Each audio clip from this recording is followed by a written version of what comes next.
Welcome everyone to the next episode of the Streakers podcast. We are the ones that got away. I am Mason Migliara. That is Patrick Previty. I hope everyone is having themselves a wonderful week so far. Super wild card weekend actually just finished up for us. So we'll get into that. But first, Patrick, I haven't asked you in a while. How are you? Well, I'm definitely doing better than you, honestly, at this point, at this juncture, as an NFL football fan. That's fair. And I think it is almost set in stone now that I have found a jinx in a sort of sense, or a superstition now with the Bucks. The Bucks got to win, so I'm very happy with that. And the Dolphins, unfortunately, are going home. Yeah, yeah. We'll get into that a little bit later. But let's start off here with some coaching news because I think that's something that we can quickly talk about. Pete Carroll, he is no longer going to be the head coach of the Seattle Seahawks. So they have an opening, but he's going to move into an advisor role with the Seahawks. This is kind of shocking to me. I just felt like Pete Carroll would be there until like he's ready to retire entirely from just working in general. But I guess a football lifer like him, it's going to be very difficult to keep him away from the game. But what are your thoughts on Pete Carroll being out as the Seahawks head coach? I think I was just as surprised as everybody to see this. Like you said, football lifer. He's already really old up there. I believe he's in his 70s. I just didn't think that they were going to fire him after this year or part ways or move him into a different role. I mean, I didn't really know if that was exactly going to be the move that they wanted to do. I figured, honestly, their moves would have been something closer to lines of drafting another quarterback, which they might still do. So I didn't really know if that was like the answer for this season. And I also think the fallout of what's been happening this year or after that announcement since has been kind of weird about like, oh, it was initially reported they were going to part ways. Then he was maybe stay with the organization. Then it came out pretty quickly he was going to be an advisor. That came out like the same day. Hmm. And then just a few hours later, and then like you have even his comments today. I don't know if you saw, but it was something along the lines of the football minds pushed him out, or the non-football minds pushed him out. So there seems to be some contention in the organization between him and I have no idea, maybe ownership, but I don't know if I want to put it on ownership or what. He's been there for so long. Kind of interesting to see. I'm almost skeptical if he's going to really act as an advisor in this role. Maybe he has 1 year and then he goes somewhere else and figures it Hmm. out. I I don't was what know. I mean, I'm curious to see like what if they kind of revert back and they're like, never mind. We want you back as our head coach because what if they don't find anyone that fits what they're looking for? And I'm like, Pete Carroll's still in the building. We could just go grab him. I mean, that would be something that would just be unheard of. But I don't know. That was just something I was thinking about as we're sitting here. I mean, Do you, you got to think if you're the coach, though, you'd have like Pete Carroll, or if you're a new coach, you'd have almost Pete Carroll like looking over your shoulder, legend of the yeah. game, kind of always there, I think would be kind of weird. It would be kind of weird, but I guess if you have like a young guy, like a young first year head coach, maybe that could be a benefit more than a something that would like scare them off. I don't know. But Yeah. someone that is can be pretty scary is Bill Belichick, and he and the Patriots parted ways. That was pretty shocking as well. I think all these coaching news were very shocking to me at least. It was expected, but it's still just that shock factor. I mean, he's been the head coach of the Patriots, I think, our entire lives, literally the entirety of it. So having that being changed, and now it's going to be Jared Mayo, who played under him many years ago and has been a coach for him for a couple years. That it's just going to be weird seeing the Patriots led by a different voice. Although it might be similar because he's been with him for so many years, it's just a different person. So it's going to be very odd to see that, and who knows where he's going to go. I mean, Bill Belichick isn't done yet. I mean, and there are reports that he's already interviewed with the Falcons. I'd imagine if I'm the Chargers, I want to give Belichick a call. I mean, I don't know what the interview process looks like for Bill Belichick. What do you even ask Bill Belichick in the interview? Like, hey, do you think What you're do you qualified want? enough? I What? think it'll essentially, yeah, exactly. Yeah, like you slide him over a piece of paper and a pen, say, Yeah, pick a number. pick a number and Yeah. I mean, yeah. I think at the end of the day, it really just comes down to whether or not they agree on the quarterback situation. And I don't think Bill Belichick is exactly super high on Desmond Ritter. I don't know. Maybe I'm just taking a leap of faith there, but Yeah. I'm guessing that's really all it comes down to. I think that's really what it comes down to for most of these organizations, unless it's like a unless you're Jerry Jones and the Dallas Cowboys, and there might be a little bit extra baggage that comes with the ownership hiring you, Yeah. or him acting as GM might be uh, the big thing or the big Hmm. whatever to Yeah. push the ball over. So I mean that could be the biggest factor when it comes to interviewing Bill Belichick. But I would say for the most part, like I think you're right. It is kind of shocking, but the Band-Aid had started to get ripped off once Brady left. I mean, they felt it Hmm. feels different in New England this year, man. The 100%. entire year is like a slow burn type of feel to this season. I Yep. mean, it's just crazy to see that coming off, like the notification coming on your phone, 7 a.m. in the morning. Hmm. It's just weird, but It was just very, very weird. Talking about where he could end up, I think Los Angeles could be a very good place for him because you have Justin Herbert, and I think that would just having a powerful quarterback like that, I think that just would fit for Bill Belichick. And the thing with Dallas, in my opinion, is that power struggle because there will be that, you know, Jerry Jones will want to take control, but Bill Belichick is Bill Belichick, and you know that he's not going to take shit from anybody. So I think that would be a bad mix right there. That is even if McCarthy is gone, which I think that he will be. Then there was also I saw a tweet I think earlier today. Uh, the Eagles could be a team that could be looking at Bill Belichick. Him and their owner, I think Jeffrey Loria, something like that. Um, they have an okay relationship, so that could be also an option. I don't know if Atlanta is a spot for him. I just don't see him going to like a still, pardon me, a rebuilding team. So that's kind of what yeah, I'm thinking right now. I don't like Atlanta either. I thought that that made zero sense. If I'm Bill Belichick or Jim Harbaugh, I wouldn't want to go to any other team that doesn't have a quarterback. I mean, he just Hmm. went through that. He Yep. went through that. He went through that when he was with the Browns ish, different kind of league, and then at the beginning with the Patriots, Drew Bledsoe and everything like that. He's seen bad quarterback play, decent quarterback play, amazing GOAT performance, and then came back down. He knows exactly how it is in this league, especially. He's seen the entire league evolve.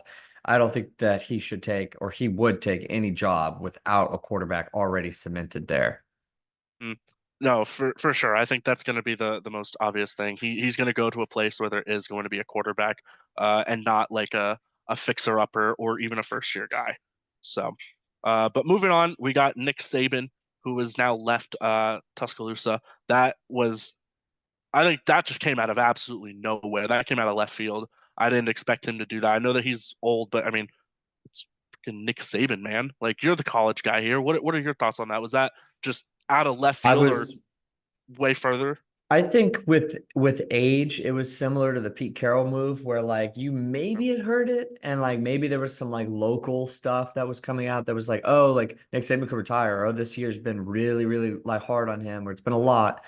Um, but I was still shocked to see it when it came through. I still just didn't buy it. I was like, I need to see it to see it to believe it. With Belichick, I was like, shoot, that was inevitable. I mean, we had talked about that for the most part as the season had gone on. But I just I didn't think it was going to be Saban's last year. I mean, they just pulled in a great recruiting class. Like I just thought that he was just going to be there and it was just going to be business as usual. We would have talked about this 2 years from now, 3 years from now. I really thought he had 4 more years of coaching left. Crazy. I thought that this would be the last class where he could just definitely promise he'd be there the entire way. But he just decided to ride off in the sunset. I think he's definitely done with coaching completely. I don't think that there's anywhere else he would want to go. Mm-mm. Unlike Belichick, I kind of think it would be fitting for them to just walk off in the sunset together with their football history that they've had being so Certainly. extensive and obviously having to coach together before. But yeah, I was shocked. I mean, from your perspective, now we've seen Washington, Michigan, and Alabama all Yep. potentially could lose their coach, Yep. uh, and they all made the playoff. I think that's pretty interesting. It is very interesting. And then for Washington, their coach was the one that went over to Alabama. What does that say? Does that mean anything, or is it just like, I guess to the guys in Washington, it's like, damn, that sucks. We just did this, and now you're gonna leave for Bama. Like, Yeah, they had a rough week, I'd say, mhm. as far as like their football program. I mean, just sucks. You're gonna see Penix leave, and then you missed your best shot in a very, very long time to go down in history, win the national championship, and then your head coach leaves for Alabama. But this is how it is in college football. There are great jobs, then there are good jobs, and then there are like just dream jobs Yep. essentially. And Alabama is for a lot of these coaches a dream job, and they snagged the guy who was the hottest head coach in all of college football, and there's going to be a lot of different musical chairs that'll happen, especially if Harbaugh leaves. Because I saw another report today saying Brian Kelly might be interested in going to Michigan from That LSU. guy. And yeah, and you got to think like there are some like a lot of people thought that the LSU job was better, quote unquote, than the Notre Dame job. Maybe not because of history, but because of just the way that the football landscape is right now. SEC rules, and you Mhm. don't have the academic stuff and the cold weather and anything like that. Definitely. I don't know. I go back and forth on which job would actually be better, but that's something that people take into account. And I would say that Michigan's probably an even better job than LSU is, and Notre Dame right now after Jim Harbaugh has built it. So that's just the way that college football is. You're gonna have guys like Lane Kiffin bounce around and end up at Ole Miss, and you're gonna hear his name throw in to the ring of Alabama. I mean, there are just some programs that will have a pull like that will get those top coaches to be like, because I feel like they appreciate history a lot. And it's something that we don't really talk about as much during these head coaching vacancies is that they want to go coach for some of these programs, no matter how bad they've been in recent memory. And Mhm. obviously, Alabama and Michigan have been amazing. So they're going to get the top guys. It definitely sucks for Washington, though. And I'm sure I don't believe that they've made another hire. I don't think So, so either. I think that would have been announced. yeah. Um, but I have not seen if they have. I'm sure they're doing their work right now, but they're still decompressing from the loss. And I think I said this last time. I don't think Harbaugh's leaving from Michigan. I think he's going to stay there, truthfully. I don't think the money would be enough for him to leave to go to the NFL. I just think that he's good for college football. But Yeah, I hope he I stays for guess we'll college see. football's sake. Yeah, yeah, for sure. But moving back into the NFL, as we just said, we had a super wild card weekend that just wrapped up, and we kind of alluded to some of the surprises that happened this weekend with the Bucks winning against the Eagles. But let's just start off with the first game with the Texans taking down the Cleveland Browns there in Houston. CJ Stroud, man, we've been saying it since I think week 3. We're like, damn, this dude is legit, and he has proved it every single week. And he proved it here against the Browns. And this defense was one of the top, if not the best defense the entire season. Um, what what stood out to you for from CJ Stroud in this game and the Texans as a whole? He's just so surgical. He's Yep. just so on point. He does not look like a rookie. I don't know where his rookie season is going to end up. Um, but it has to be one for the all-time Hmm. books. This rookie season is amazing. It's pretty much like almost unheard of, and for a first-year starter, he's starting to get into territories like even Mahomes, Roethlisberger, guys who I believe Roethlisberger did. That was not his rookie year when the Steelers went 15-1. I believe he came in his second year, and that's when they went to the conference championship game. I believe I'd have to check myself on that, but then we've had some great rookie years. RG3 too had a great rookie year as a quarterback, but you just don't see rookie QBs win playoff games. I mean, I was Hmm. even shocked that they made it to the playoff. And this is a guy that we ranked. Where did we rank him at the beginning of the year? Like 28th or something like that. That this quarterback list is pretty bad, and I think that's part of the reason why we're holding off on it. Because after we reveal what our quarterback list is, I think all of our dignity and pride will be thrown Oh out the my window. God. I think he's like We 30. I think he's we had him 30. behind Desmond Ritter, Jordan Love, Bryce Young. The only people that he was ahead of was Anthony Richardson, Sam Howell, and Dobbs. That's it. Everyone else And was above him. those three guys did not have bad years. So No, they didn't. that is rough to think about. Um, wow, I yeah. can't wait to go through this again. It's so bad, but like we have to go through it. But Oh yeah, gosh. you're right. I mean, look at these numbers. 16 of 21, which isn't even that big. Like, there's nothing really crazy about that. But for 274 yards, 3 tuds, and a passer rating of 157.2, it was an outstanding game for him. And did he have any rushes? No, he doesn't rush for very much. But just overall, this team, especially led by D'Amico Ryans, I mean, we got to congratulate him and give him his flowers for this because, man, he, as a first year head coach, has taken this team now to the divisional round. It's fantastic. And with all the adversity that they went through this season, with Stroud getting hurt, not being in first place the entire season, and then pulling it out in the end, it was just phenomenal. And it's great for the city of Houston. I know JJ Watt is just over the moon excited about all this. But then I guess we could talk about the Cleveland Browns for a second. I didn't really expect them to do very much in the playoffs. I think that layoff that Joe Flacco had in the final week, I think that might have caught up to him a little bit. Although he was still 34 of 46, 307 yards, one touchdown, but it was those two interceptions. And I think they both, at least one of them was a pick six. Two of them. He threw They two, both, I believe, back to back. Yeah. they I were mean, both yeah, pick sixes. Joe Flacco's comeback play of the year. Hype train has quieted down. It's more of a regular season award. Obviously, it's already been voted on, but I would say after this weekend, there's a lot more people in favor of Baker getting the award, or still obviously DeMar Hamlin getting the award. But yeah, this the Joe Flacco show is it's kind of unfortunate. It's ended. I believe Kevin Stefanski already came out and said that Sean Watson was going to be ready by spring Mhm. camp. I mean, that should tell you all that you need to know. I'm sure Joe Flacco would be a great backup quarterback. If I'm the Browns, I'd want to keep Joe Flacco as the backup. But definitely kind of spells an end to what looks like it could be a Cinderella run. Before it really started, truly started. They weren't able to get a win. So in the wild card. I think it's unfortunate. That defense was great. I believe I saw a stat that said something like the high scoring offense and the high scoring defense both played really bad. I forgot who had the highest scoring offense. I think it was the Cowboys. Either the They Cowboys or the played, Dolphins. yeah. I think the Dolphins had the most total offense or whatever it was. Oh, Yeah, but yeah, the Cowboys played well, got off to a super bad start, and then obviously the Browns let up over 40 points. Kind of mhm, an unfortunate way to go out. Definitely felt like a slow death when you were watching it because the Texans just kind of beat up on them pretty quickly, and it ended up getting to be a blowout. But mhm. I think the Texans, man, that's a darn good football team. I think they got just as much of a shot against the Ravens as most teams. Now, if the Ravens play their A game, then good luck to Houston because For that's sure. an A game that nobody in this league can take. But if they can bring them down to that B minus, I say I think Texas got just as fine of a shot as anybody does. what has it been now? 2 weeks? They didn't play their starters against the Steelers in week 18. So they've been on they haven't played a real game in almost 2 weeks as a whole team. They will be getting Mark Andrews back, which I think is going to be absolutely huge for them.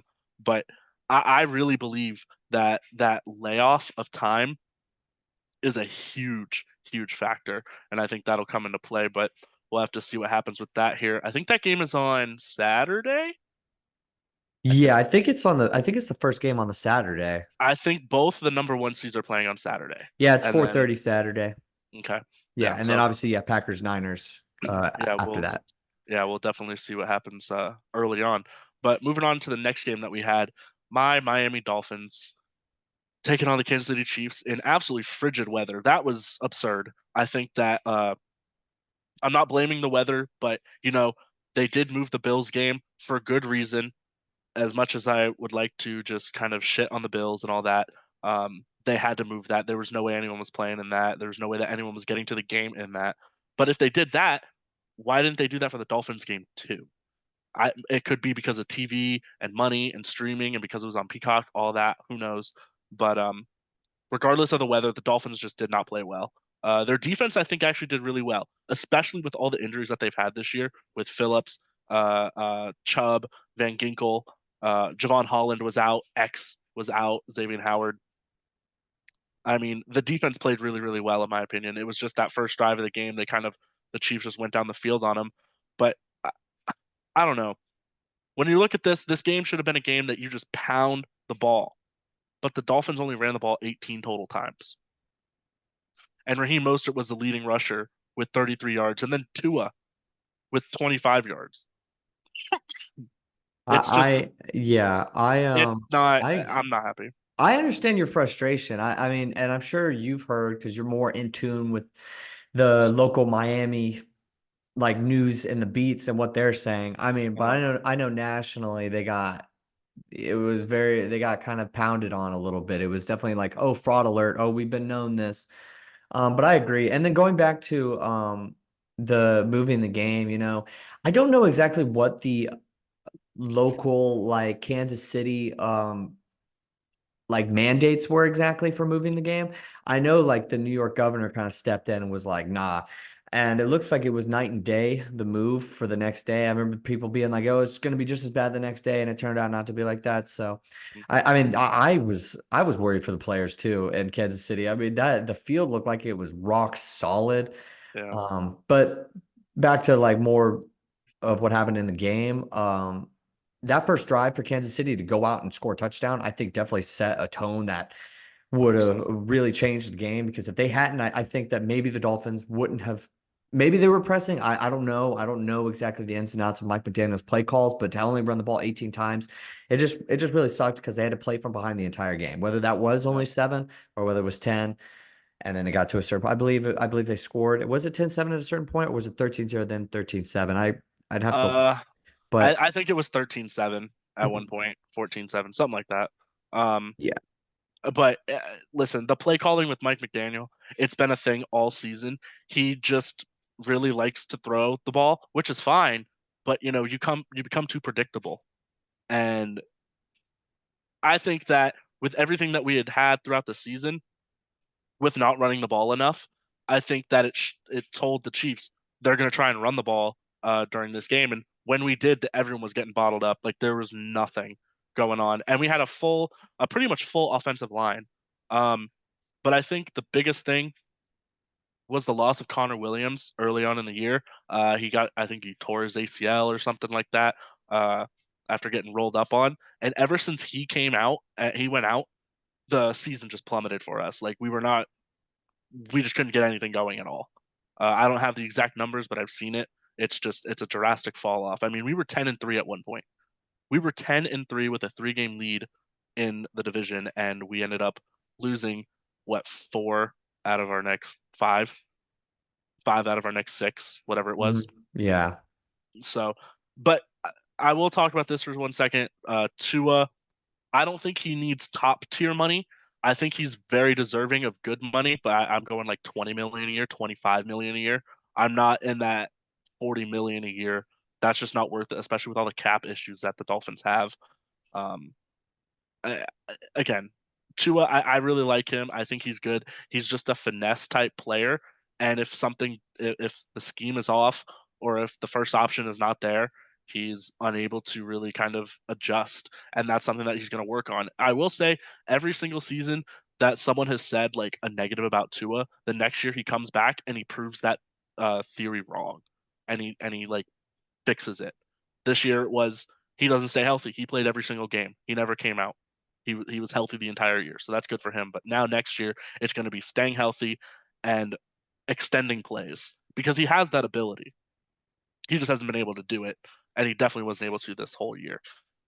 Um, and then That's you know what, you yeah, make a good point though. I mean, Tua has improved. I mean, the storyline going into this year when we were talking was, God, one more concussion, he can't play football again.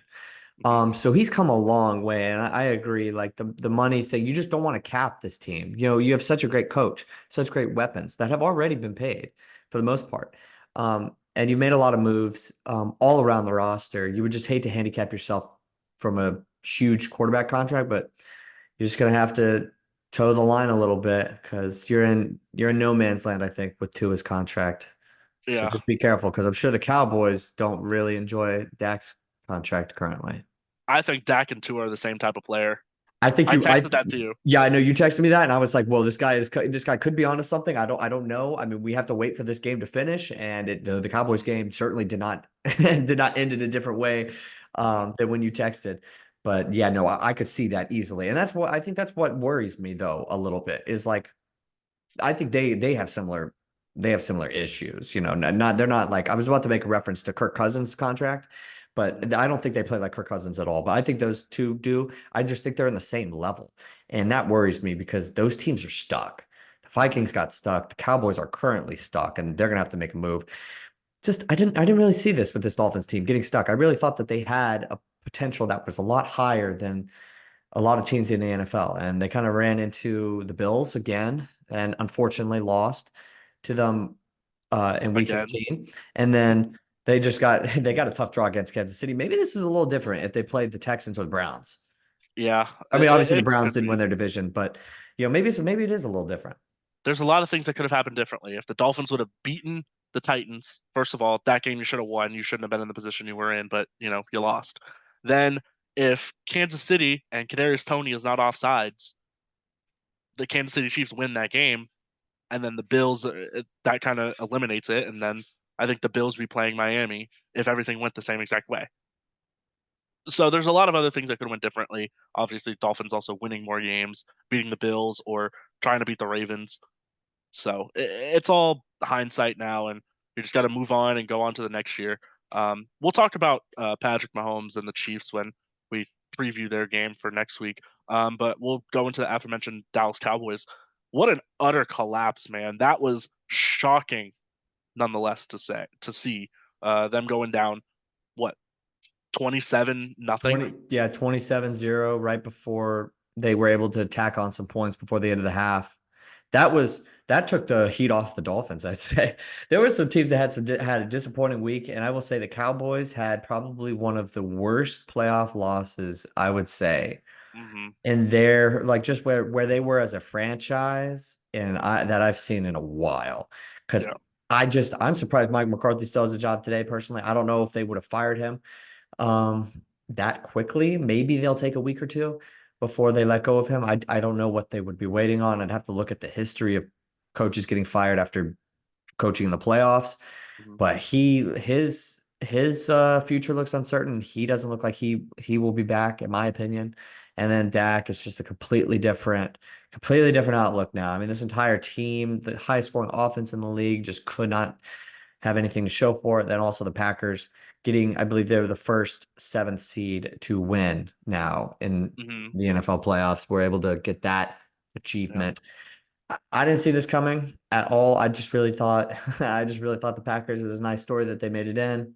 Jordan Love didn't think he was exactly going to be the second coming of Brett Favre or Aaron Rodgers, and now he's got a playoff win under his belt. He looked good. The Packers are He did. hot right now. They are hot. I mean, Aaron Jones, I don't know if you saw the stat. Whenever he's back in Texas, man, he just pops off.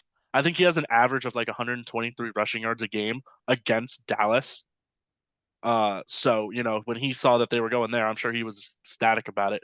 But I think that the Cowboys just overlooked the Packers. I think they were looking ahead. I mean, there's nothing much else to say. I mean, Dak played like shit. The numbers don't say that. I mean, he threw for 41 to 60, had 400 yards and 3 touchdowns, but it's not. That was just stat padding at the end of the game, and they actually almost made it a game. If they would have gotten that touchdown, I think there at the end, they would have made it a 8 point game if they got the 2 point conversion.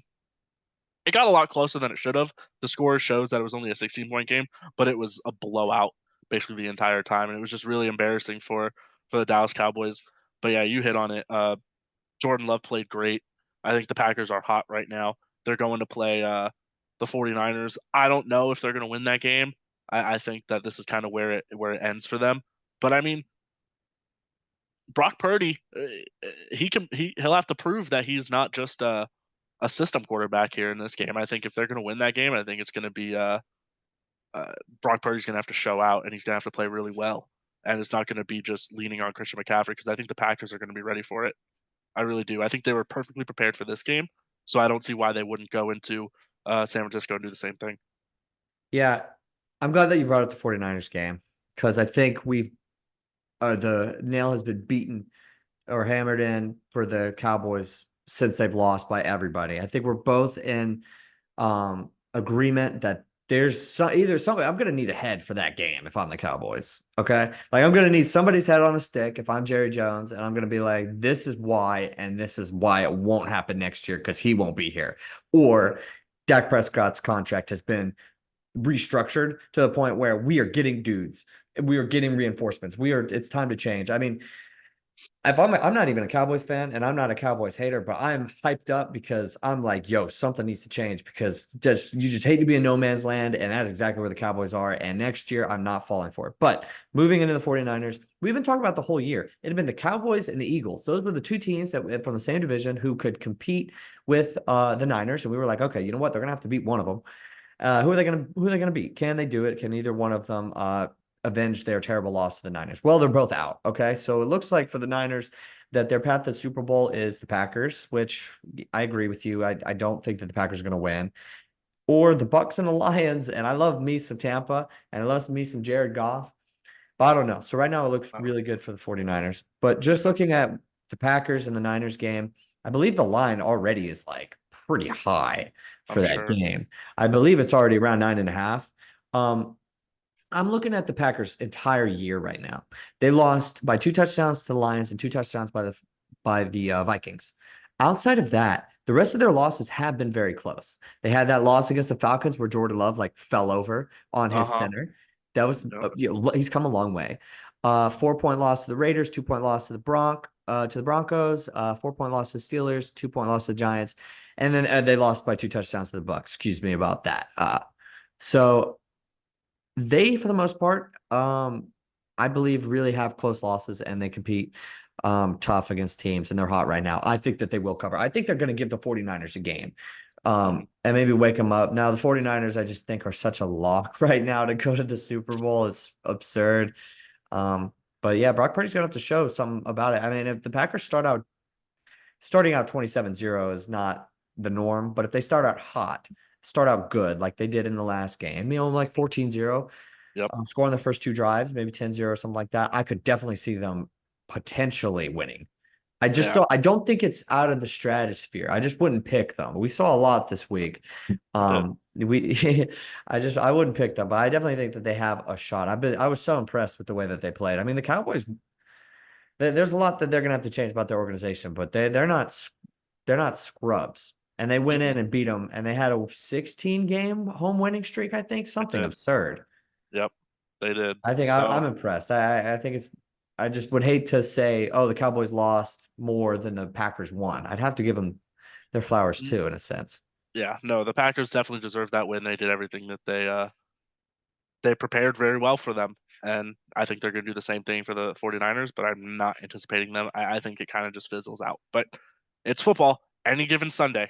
That's what we say. So, Or on moving on to Saturday. the, or Saturday, or Monday, or Thursday, or whatever. Friday Sometimes now. Tuesdays and Wednesdays, depending Yeah. on COVID. And now it's Friday too with Black Friday. So, Yeah. any day of the week, football, any team can win. But on to the next game. I think this was probably the most storyline filled game of the playoff or of the weekend with the Rams taking on the Lions. This game was thrilling. I thought it was going to be a shootout, and it started off that way, with both teams scoring multiple touchdowns in the first half. I think they're going back and forth there in the first quarter, first half as a whole. Um, but Jared Goff and the Lions were able to pull it out. What were First of all, congratulations to the Lions for winning their first game in now 31 years, 32 years, something like that, 33, whatever it is, um, since 91. So math, uh, just outstanding for them, great for their fan base, for all the people that have been, just around waiting for this to happen. They definitely deserve it. Matthew Stafford, I mean, he went and won a Super Bowl with the Rams a couple years ago, and now he comes back and he did not just let this game get away. Like he played, he battled, man. He had that crazy what looked like a concussion there in like the second or third quarter. What looked like. No, it was. So, It was. okay, yeah. So, He went out there and played with a concussion, but oh go yeah. on. No, I mean, it was a great game overall. I think both teams played extremely well. I'm happy that the Lions won. I wanted them to move on for sure, and I also predicted I think that they would move on. You Um, did. but You got that one right. I believe I picked the Rams. Puka Nakua, man, he is a dog, bro. 9 catches, 181 yards, and a touchdown. I mean, that dude is legit, bro. I think that was a rookie record in the playoffs for receiving yards. If it's not, then I don't know what is, but He's a dog, and I think that he's going to have a great career. I don't think this is going to just be lightning in a bottle with his rookie year. But going back to the Lions, I think that this whole team, man, I like their running back tandem with Montgomery and Gibbs. I think that they handle that very well. I think it was like the first the first series it was Montgomery, then the second series it was Gibbs, then the third it was Montgomery, the fourth it was Gibbs, and then they kind of started to mix it up a little bit more. But they balanced them very very well. They each had a touchdown. I think Gibbs is more of their pass catcher out of the backfield for them over Montgomery, and Montgomery's more of that hard and just down and dirty running back for sure. But yeah, It I reminds really me a like lot this of what Lions the team. Panthers did the very first year of Christian McCaffrey, where Gibbs wasn't going between the tackles on every single play. They had a change of pace back, and then he was just also so Yeah. involved in the pass game. I like the Mhm. way that they use Gibbs. I know for fantasy owners, including myself, I had him in fantasy. It was kind of frustrating as the season went on, but they've kind of found a groove. And David Montgomery is a really good back, not somebody that you want to just push to the sideline if you can help it. Mhm. So, but Yeah. I moving into the Matt Stafford thing again. Yeah, he had a concussion. That man was out. I don't know what happened in the blue tent, but it was not. It was maybe it was a proper test. Maybe it was a how many fingers am I holding up kind of test. Um, He wasn't coming out of that game. There's no yeah, I way. know. And look, I got to be honest. I've been saying this the whole year about concussions and how I was happy to see that no player had until Jimmy G did it early in the year. Like came back the following week after getting a concussion. Mhm. I was happy to see that. I thought the concussion protocol was and it is in a better place. But with that being said, I don't think I'm alone here, but and there is a part where you have to save the player from themselves. I think that's a huge part about it in the regular season because the player's going to want to go out there usually almost every time. But when it comes to the playoffs, I think you can do everything that you can until the player says, no, I'm going to stay in. And I will say that maybe there is a world that we live in where that's just going to happen. And that is probably what happened um, on Sunday. And I think that that is somewhere around being okay. If the player wants to take the risk, I really do believe that most of these guys are aware of it. Now, there's maybe a bit of a discussion to be had of whether or not they can truly make that decision or take that risk Mhm. when they're concussed. But Matt Stafford's given his life to football, his health to football, and if he says that he wants to go back out there and play for the rest of the game, I don't know. Sometimes, as long as you know that they can literally that he could do it, and he did do it, and he was dealing, then No, he was. I think at a certain point, I think you're going to be okay with that. I mean, it just is what it is. I hate to say, oh, that's football or oh, it's football, but I think that that's one part of the game with those extenuating circumstances that is not gone just yet, and I I think they're Yeah. going to go out and play. No, I agree. These guys have played their entire careers, their whole lives to football. So a concussion like that, I mean, that thing looked bad. Like he got hit in the ribs, and then it was up near the top, and like when he was looking around, bro, it was like he was seeing stars, man. But I mean, we've all seen the video of Matt Stafford. He came back out with a separated shoulder and threw a pass to win a game. I don't know if it was a touchdown, a 2 point conversion, whatever it was. I think it was a touchdown. Um, so listen, I had his line for over passing yards, and when that happened, he was like I think 15 yards away from hitting it. So I was like, please come back in. So I wanted him to come back in for my own personal sake, but I think Matt, he's going to be just fine. Um, if this is more like a player that's been prone to concussion injuries in the past, then I think that there might have been a little bit more of a discussion. But I don't know how many Matt Stafford has had or to the severity of them that he's had. That they're not like to a level. So I think that also plays a factor into it. But next game that we had was probably the biggest lock of the week was the Buffalo Bills taking on the Steelers. Not a whole lot going on in this game, in my opinion. It was just kind of the Bills just rolling over, uh, all over the Steelers, winning 31-17.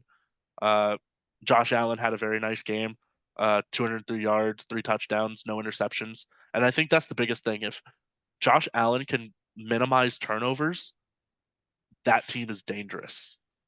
That team is extremely dangerous, and them going up against next week against the Chiefs at home in Buffalo, I think that's going to be a huge difference maker. Those Buffalo Bills fans, man, they are dirty too. They be throwing snowballs at you when you're trying to score a touchdown. Yeah, they almost hit George Pickens. They sure did.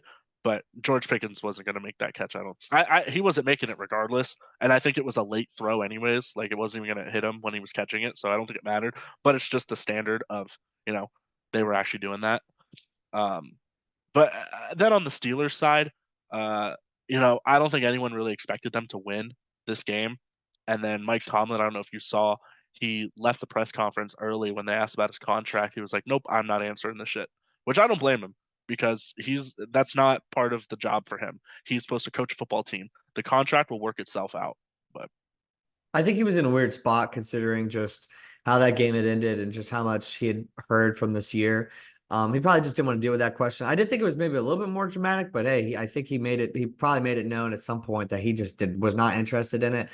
And it was right after they lost in the playoffs. I mean, I don't know exactly what Steelers fans want. I don't know the feel of if they're getting tired of Tomlin. I know that it's kind of a joke, a little bit, a national joke that they have so many that he's just preserving all of those winning seasons or the streak that he has of non-losing seasons or whatever. He's like kind of preserving that. I don't know if Steelers fans are frustrated, they feel like they're stuck or what, but Mason Rudolph started a playoff game this week, and I cannot fault the head coach or anybody involved in the organization for being a part of that loss. mhm, Much respect to Mason Rudolph because he played a lot better this year than we had seen him before, but that they just weren't going to beat the Bills. And going back to the Bills, they did not play too far down to competition this week to the point where they mhm. were where they almost got caught or almost blew their lead. It just is what it is. I think they were looking they took care of business pretty quickly in that game. They got up 21-0 or whatever it was. And then for the most part, they just kind of cruised the rest of the way home. So I think this Bills team is pretty much for real. They are probably the hottest team in football. Um, so I just there were not much to this game. I think the Steelers were probably the worst team out of all the teams to make the playoffs this year. So the Yeah. real test comes when Kansas City comes into Buffalo, not Pittsburgh. Yeah, and also this is the first time that Patrick Mahomes is going to be on the road in a playoff game, like a true road game, not a True road neutral game. site. It's a true road game. So that's going to be very interesting. I think the Bills are going to come out and they're going to beat them. I think they're going to win because man, Josh Allen when he gets those legs going, man, it's impossible to stop. I will say that little slide, the slide rule, that is one thing that I don't know if you noticed it, but on his big touchdown run, he kind of like literally stopped and looked like he was going to slide, kind of did like a Kenny Pickett kind of style back in Yeah, Pitt. it was like he almost like he like chopped his feet kind of Uh, thing. he Is like fully, that oh he fully stopped. I Well, he think he like kind chopped of his like, feet like and he slowed down a lot. yeah, yeah. He went from 100 down to about five, Yeah. and then he picked it right back up. And then later in the game, he slides, and then you know you don't want him to do what he just did again. So I think it was Miles Jack had to just throw himself at him, and then Josh. This is the one thing about Josh Allen and Patrick Mahomes that just grind my gears, bro. They just go, what? He hit me. He hit me. Oh my God. I'm hurt. I'm hurt. No, you're not hurt. You're both huge dudes. You're going to be just fine. Like, you know what you're doing. I think that that's a rule that needs to be adjusted a little bit. I know it's to protect the I quarterback. don't they have it in the NFL because Kenny Pickett made this rule in college when he did it. I remember a week after he did it, They like made a new rule. they Yeah. made it a rule. Like it was so quick. I never seen the NCAA move that fast. I'd Yeah. imagine in the competition committee, is it not already a rule? I have no idea. I thought, I mean, if it's not, yeah, I hate it too. It annoys me so much. It annoys me when the quarterbacks also use the sideline. It's almost like they feel invincible when they're using the sideline. They feel like mhm. they can scurry it up the sideline or whatever, like for 2 or 3 extra yards, or they can like put it out, and then like any hit out of bounds, it gets to be Uh, like everybody's asking for a flag. Everybody, because everybody wants a flag. Shoot, I mean, if I'm the Chiefs or if I'm the Bills, I'm doing this the whole time. I'm like, hey man, oh, yeah. throw the flag, bro. Like, Yeah. I mean, it's just some gamesmanship at a certain point. But I do think that that's an unfair advantage. I've said that for a while, and they Mhm. also I remember like I mean, I think it maybe had always been like this for a slide, but they almost like they should. They do it like a yard or two. Like they put the ball back when they slide. Like if you slide and it's supposed to be like, let's say you get down on like a 2nd and 8 and that's where you're sliding, um, or like or a 2nd and 2, you can get 8 yards. Um, it'll be like a 2nd and 4. And I think that's what it should be. When you give yourself up, man, like right when you start to do that is when that slide kicks in. Because that's Hmm. how safe you are. Because with that, when that guy comes, he's going to get that flag that entire like process of motion when he Yep. comes in. So I think it's only fair. I just say I'm pretty tough on defenses. I always say like when somebody says you can't hit him low, you can't hit him high, where are you supposed to hit him? My response is always you're supposed to tackle him right in the rib cage, bro. Like make a form tackle. That's always been my thing. Like, hey, it is tough, but you're getting paid a lot of money to do this job. Don't injure the other guy, or you know what, injure him properly. Hmm. Like if No, you want to, if you could break his ribs. I don't care, but just you have to go for the certain part of the body. But I think with the slide and like the way that the quarterbacks are using it, and then the way that they use the sidelines, I think it's too much. I think that is asking too much of the defense. there are certain quarterbacks that definitely do use that a lot and do to their advantage. Um, so it's just frustrating. I think I just don't like seeing them begging for flags, especially when you're not really even hurt, bro. Like you're just asking for free yards, and when it's really just it's just constant, in my opinion. Um, but whatever, that's not a discussion for right now. But moving on to a team that talking about tackling, a team that could not tackle last night, the Eagles, man, they were not tackling those Bucks players whatsoever. I mean, it was shocking to see how many tackles that this Philadelphia Eagles team just was not completing. Like so many of them. There was, and there was some in the Pittsburgh Buffalo game as well. There was the Mhm. big touchdown pass. I'm blanking on his name, but I don't. I'm Oh, sure you saw Shakir, it. Shakir. Yeah, Oh, I meant that to play talk about was that. yeah, Yeah. that play was amazing. So there was some bad tackling over the weekend. But yeah, I always hate to, cause I feel like I sound like an old man. I hate to be like, oh, this team is not tackling, man. Come on, that's the real issue here. They're not tackling these guys. But man, that Eagles defense looked like one of the worst defenses in the National Football League yesterday. Yeah. And because the Bucks offense, man, I love me some Tampa Bay Bucks. And I know I haven't sounded like the best fan. And I broke my New Year's resolution essentially this year already. But that Bucks offense is not like just unstoppable, and they couldn't tackle for shit yesterday. Mhm. I mean, No. that was so bad. The Eagles looked terrible defensively, and they had some awful play calling on offense. They looked like garbage. They had, and some of it was the coaches couldn't even do anything. They couldn't even wake up their team at all. That team looked like they were sleepwalking, and that was unfortunately what it has been since the first week of the season for the Eagles. Just Mhm. have not been able to wake up against any competition that might be deemed lesser than them. Yep. I mean, we were saying it, I think, a lot, or maybe not us, but a lot of other people were saying, this might be the worst 10-1 team that we've ever seen. And after that, after they were 10-1, I think they went 1-5, 1-6. So Mind you, a lot of yeah, the Steelers that they were started really, out 8-0 or 10-0, and then the Patriots had a year like that as well. I think in Brady's yeah, last year where they started out really hot. yeah. I hadn't really seen this in my memory from whenever I was growing up watching football. Usually by the time, no matter what your schedule looks like, when you make it that far and you win those games, you usually don't collapse. Um, Hmm. like you've seen. I remember the '09 Vikings started out 9-0, ended 12-4, made it to the conference championship game. So they were still a really good team. But yeah, usually you don't see teams falter like this. This Eagles team, it's really unfortunate. Jason Kelsey's now retired. They have a lot to look Hmm. at. A lot of their older veteran players are now, I believe, are going to have to look at their contracts, look at the rest of their careers about whether or not they want to come back. Hmm. Fire Sirianni. There were some like Eagles fans had that already ready in the chamber. I don't know where he got the poster board for that. I hope he didn't walk into that game with it, but came prepared or he had it. Um, and threw it up. So you saw that on the broadcast. It got was really ugly, especially after the Bucks scored on the safety or the on the Hmm. possession after the safety. I Yep. believe it just made it 9-25. It got weird towards the end. You had Eagles fans with bags on their heads. That was not a great scene. I just lucky it wasn't in Philly. I honestly do think if it was in Philly, I think that team would have got booed Oh at yeah. some point, maybe going into halftime, maybe like at some point, like after the safety. Like, I don't know, but that would have been an ugly scene. Maybe it was best that they weren't at home. Yeah, for sure. I mean, once the tush push kind of got negated there on that uh what 2 point conversion attempt, that's just where it's like, oh, it might be over for us, huh? Yeah, And this then it is was. okay. Yeah, so this is also what I wanted to point out. There were some missed calls in that game that definitely went Tampa's way. I thought that there was a hold on the very first touchdown that looked like the right tackle had actually tackled the Eagles defensive end.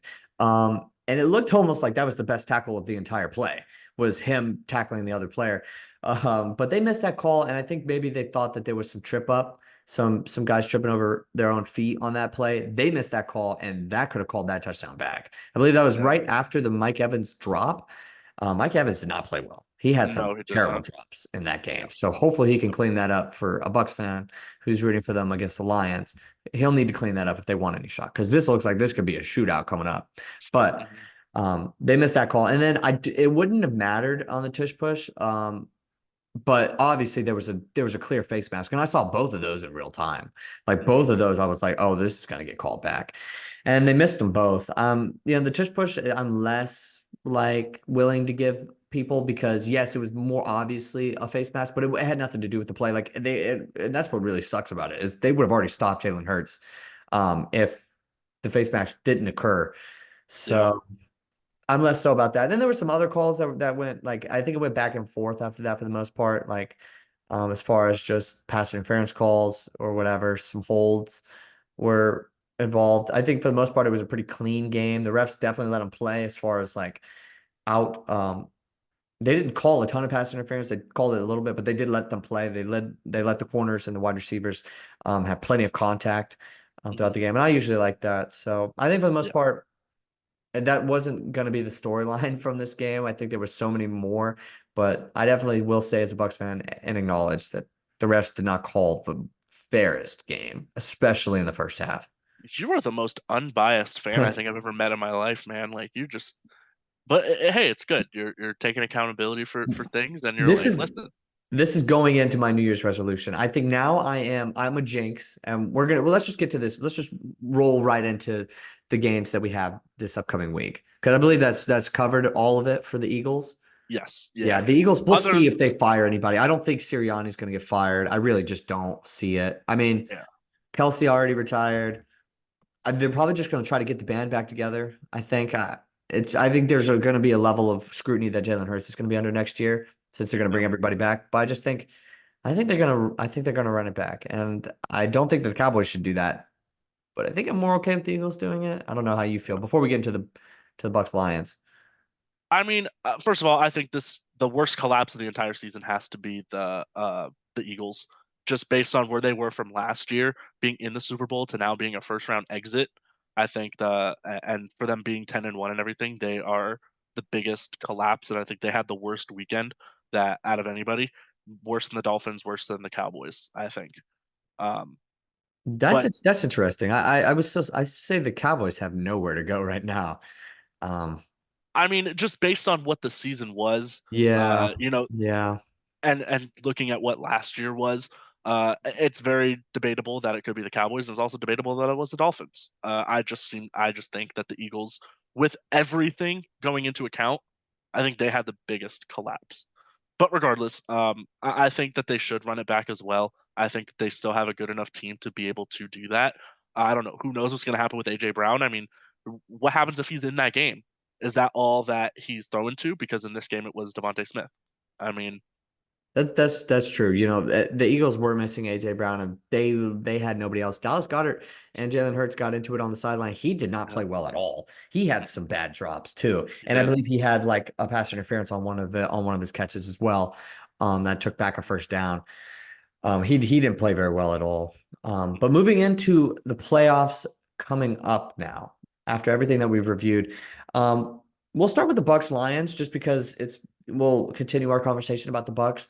I think that they got a real shot here of going into Detroit and winning. I'm happy about it. Um, I'm way more excited for this game than I was the Eagles game, because I just truly didn't think that they could pull it off against the Eagles. I said it could be close, but I just, my heart says Bucks, my brain says Eagles. I was wrong. Thank God I was wrong. And thank God I picked against them. And you know what? I'm just going to make this pick. We all know what I mean by it. I think the Lions are going to win this game. And I think Jared Goff is going to have a masterclass performance. And Dan Campbell is going to go for it on about three, fourth downs. And he'll get them all. And Baker Mayfield, sorry, buddy, but it's the end of the road for you. Maybe you'll get comeback player of the year. Maybe you won't. But all good things must come to an end. Looking forward to next year as a Bucks fan. Interesting, very interesting. I think that uh, comeback player of the year pick is a bit far-fetched. Just again because it's a regular season award. It is a Like regular season award. and he wasn't. I mean, don't get me wrong. He had a career year, but the record didn't show that. So I don't know. I don't think it's the sexiest pick either. So I don't think that the voters are going to give that to him. But unfortunately, well, I guess I am going to agree with you. But unfortunately, I'm going to agree with you. I think the Lions are going to win this game. I think that they have too much of a story right now, and I think that they're gonna put it to the Bucks. It's going to be a shootout. I think it will. I think every game with the Lions is a shootout, man. I don't know why, but it seems to kind of be that way where they're able to score 30 plus points a game for on their defense gives up 30 points, but their offense scores 31. So I just think it's going to be a game like that. But I think the Lions are going to do it. They're going to pull it out. They got the home game. They're going to have the crowd going. It's going to be a great atmosphere. I think the Bucks will keep it close, but I'm going to go with the Lions in this one. Fair enough. I gotta respect that. Great pick. Same as mine. Packers, Niners. We talked about this earlier. I think we both are gonna take the Niners. Yeah, Let me see this line real quick. I believe the line is still 10-ish, I think right around there. I think the I Packers can cover that. I saw 9.5. Nine and a half. Okay. If it moves, it moves. But I Yeah, think the Packers can cover that. I, I I like Jordan Love. Maybe he's the second coming of Brett Favre and Aaron Rodgers. If he's the second coming of Aaron Rodgers, they won't win against the 49ers. But uh, yeah. I think I'm impressed with him. They're hot. They're playing good football. Maybe there's a little bit of rust coming from the Niners. I think health is their biggest issue, though, for the most part. So I think they'll win this. As if everyone stays healthy on for the Niners, like God forbid Christian McCaffrey, George Kittle, Debo, or even Brock Purdy, any of them get hurt, they could be in for some trouble. But I think that this game is going to go to the 49ers. They're just a juggernaut, man, with all of their players that they got, running back, Christian McCaffrey, the wide receivers, and their defense is stout too. So Yeah. give me the 49ers. Texans, Ravens. This is a pretty big game. I would say I'm gonna stick with the Ravens because I definitely think that they're gonna play close to their A game against the Texans. But man, that doesn't mean that the Texans should be ashamed at all of what this season has been. I saw a stat, I think it's been going around. They have four wins since they've been a four playoff wins since they've been an NFL franchise, and the Dallas Cowboys have three. That's a pretty great stat. Also, I felt like I should mention this because we've moved on for the Bucks, but my little stat for the day, I almost forgot. I believe Baker Mayfield is one of however many quarterbacks to win two playoff games with two different teams, or to As win a a first playoff game with two different teams. Yeah, as a starter. as a I first round or a number one overall, I think it was. Is he the only one to do it as a number one? I don't No, no, no. Peyton Manning did. know. Yeah, Jared Goff. yeah, Jared Goff. Oh Uh, yeah, Jared Goff just got one. But I just yeah, think that that's really good class for him. We've talked about this before. I think Baker's definitely coming back this next year. I don't know. I'm really happy about it. Really happy for him because he was capable of this as long as he stays healthy. And he gutted it out against the Browns, and it ended up really ruining his reputation as a starting NFL quarterback. And I think he's gained every bit of it back. But yeah, I'm sorry. We are talking about the Texans Ravens game right now. And I'll take the Ravens because I think they're going to play very well. But the Texans should be very proud of this season. They have absolutely exceeded every bit of expectations and have made us eat our words the entire year. I like that pick. The Ravens being the number one team overall, I think they've been the best team, the most consistent team in the NFL this year. Each game that they lost was very just random. With the Colts, the Steelers game early on in the year, that one just got away from them, and then the Browns game, that one just got away from them. Um, but I'm going with the Texans, man. I really like what they got going on. I really like CJ Stroud.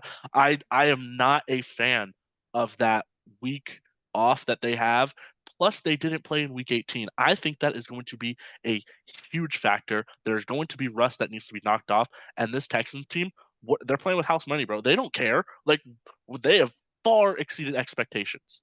Far exceeded. They're just going in, they're just having a good time. CJ Stroud is balling the hell out right now. And I think that the Ravens have way more to lose than the Texans have to win or to gain out of this. And I think that pressure, I think they're going to fall, and it's going to be the Texans that are going to move on into the AFC Championship. Wow. That's an interesting pick. You make a good argument. The fact that they don't have anything to lose. The Packers, I guess, are in a similar situation against the 49ers, and I'm buying them to cover. So I can't really argue with that. Let me pose you this question before we move on to our final pick, Bills Chiefs. I believe we're both picking the Bills, but we'll talk about that. Where do the Ravens go if they lose this game? That Oh, would be among the playoff disappointments that we've seen in this postseason. they That need would to be get them. huge. That would be I huge. Yeah. Listen, Lamar Jackson is MV. He's probably going to win the MVP this year. Um, but I think he needs a more reliable wide receiver, and also I think he needs a better running back, like like Derrick Henry to Baltimore. Why not? Why not take the load off of Lamar, have him just focus on throwing the ball, and then if you can also get him a top tier wide receiver, because listen, Odell's not it. Zay Flowers is still very young, and then Bateman, I think he's a solid number two, maybe a three. Yeah, I And think Rashad Bateman might be a three on a yeah, top tier passing offense. like when you're looking at Zay Flowers as your number one wide receiver, I think that you just need something a little bit more. This is not, I'm not trying to knock on Zay Flowers, but I just think that you need something just a little bit more than him. And, he's got Mark Andrews, but, it's that wide receiver that you need. Yeah, I think he needs. Mark Andrews is coming back this week. And since he's been gone, they've honestly been able to spread the ball around a little bit more. Mhm. That would be in one of the more dangerous hypotheticals, I think. If I'm the Ravens, they're a very well run organization. So I don't think that they would think like this. But I think similar to the Cowboys, I might need a head for this. I need somebody's head on a stick to parade around and say, this is why it won't happen again next year. Because they've had some playoff disappointments in recent memory. And Lamar Jackson, I think if he were to lose, would enter that early career Peyton Manning territory where he Mhm. can't get it done in the playoffs. I mean, he'd be stacking MVPs now. He's got two. He's got two MVPs and one playoff win, I believe, if he Yep. were to lose next week. So, or this week. So that would be a very interesting spot. But Bills Chiefs, and then we'll end it. I got the Bills. I think I'm not really buying the whole going on the road thing. I think it would be interesting for Mahomes, in a sense, to actually do it. I'd imagine like his own personal experience will be different, but that's as far as I'm willing to go. It's just going to be cold, and it's going to probably feel like Kansas City a little bit. Um, I think that most of the other Kansas City players, I don't think that they will react any differently. Buffalo is a tough as hell place to play, but I don't know if that will be the deciding factor. I think the deciding factor is just how well Buffalo's playing, how hot they are, and just how Josh Allen has really been able to turn around his play. As long as he doesn't turn the ball over too much against Kansas City, I think they got enough to beat him this time around. I really do. It's the turnovers that is the factor for Josh Allen, and if he minimizes them, as I said, he did against the Steelers, uh, they're going to win, and I think that's what'll happen. This Kansas City Chiefs team is not the same that they've been from the last couple of years. They're not the same Super Bowl caliber type team, in my opinion. The Bills are on a roll right now. They're playing outstanding football, and I think Josh Allen is has already hit his stride, but he's still going. It's like that 52-yard run that he had. He just is still going, and I don't think it's going to stop. And I don't know. I will revisit if they make it to the AFC Championship. If I think they can go to the Super Bowl, it kind of depends who they're playing. Um, but I do think that they're going to make it to the AFC Championship, and they might have a chance to host if my predictions are correct. So I think that's going to be a huge, huge factor for them. But again, I just don't think that the Chiefs are the same. I think this Bills team is hungry for it. I think the Swifties over in Kansas City are not going to be too happy with who Josh Allen is and how they play. So give me the Bills. Okay. So we didn't have too many shout outs ready, but I did want to give one for the Bucks before we go. I don't know if you're gonna end up with one or come up with one, but I have one. Okay. To end us out. Dave Canellis, the Bucks offensive coordinator, first year offensive coordinator. He's been coaching in the NFL for 14 years. That is a guy who I could see being a head coach one day, maybe even supplanting Todd Bowles, whoever knows. Um, I just thought he was really good yesterday and really good this year. And Byron Leftwich had a great rapport with Tom Brady. Coached us for 4 years, was the offensive coordinator when we won the Super Bowl. Um, but what I've seen from this offense this year, been up and down at some points, but really impressed from what I saw last night and what I've seen at the peak parts of this year. So really impressed. Felt like he deserved a shout out because this Bucks organization really was able to pick up the pieces, and we are a better team than we were last year. That is 1000% sure. Um, I got a little shout out here before. I'll always bring back to my baseball. Uh, Congrats to Dusty Baker. He finally got his World Series. It wasn't last year, it was the year before with the Astros. But he's going back to his roots a little bit, and he's going to be joining the San Francisco Giants, the team that he was a manager for many years. I think probably from the late '90s to the early 2000s.